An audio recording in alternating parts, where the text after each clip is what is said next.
सुचित ने दिल्ली से पूछा है कि सर मैं अपनी पत्नी से डाइवोर्स लेना चाहता हूं, तो सर मैं ये जानना चाहता हूं कि क्या डाइवोर्स लेने के पहले लीगल नोटिस भेजना ज़रूरी होता है। यानी डाइवोर्स केस करने के पहले क्या पति को या पत्नी को अपने साथी के पास लीगल नोटिस भेजना होता है। तो देखिए, सबसे पहले मैं आपको बता देता हूं कि लीगल नोटिस क्या होता है। लीगल नोटिस जो होता है, आप उसे एक पत्र समझ सकते हैं जो एक वकील के माध्यम से भेजा जाता है। यानी आपके अगर वकील हैं, आप उनके माध्यम से अपनी पति या पत्नी या फिर किसी व्यक्ति को कुछ कहना चाहते हैं पत्र के माध्यम से, तो आप लीगल नोटिस के थ्रू वकील से एक नोटिस भिजवा सकते हैं।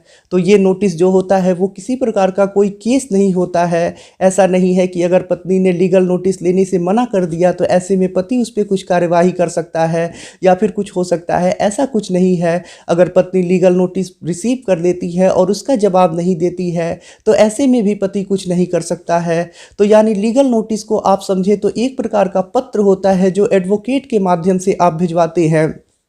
और रही बात डाइवोर्स केस में लीगल नोटिस भेजने की, तो ऐसा ज़रूरी नहीं है कि डाइवोर्स केस करने से पहले आप लीगल नोटिस भेजें। ऐसी कोई व्यवस्था नहीं है, ऐसा कोई प्रोविज़न नहीं है। अगर आपके पास एविडेंस है या एविडेंस नहीं है किसी प्रकार से, अगर आप डाइवोर्स केस करना चाहते हैं तो ऐसे में आपको लीगल नोटिस भेजने की कोई आवश्यकता नहीं है। सीधा आप कोर्ट में डाइवोर्स लेने के लिए केस लगा सकते हैं। अपने एविडेंस को प्रूव करने के बाद आप डाइवोर्स की डिग्री प्राप्त कर सकते हैं। तो डाइवोर्स केस लगाने के लिए आपको लीगल नोटिस भेजने की कोई आवश्यकता नहीं है।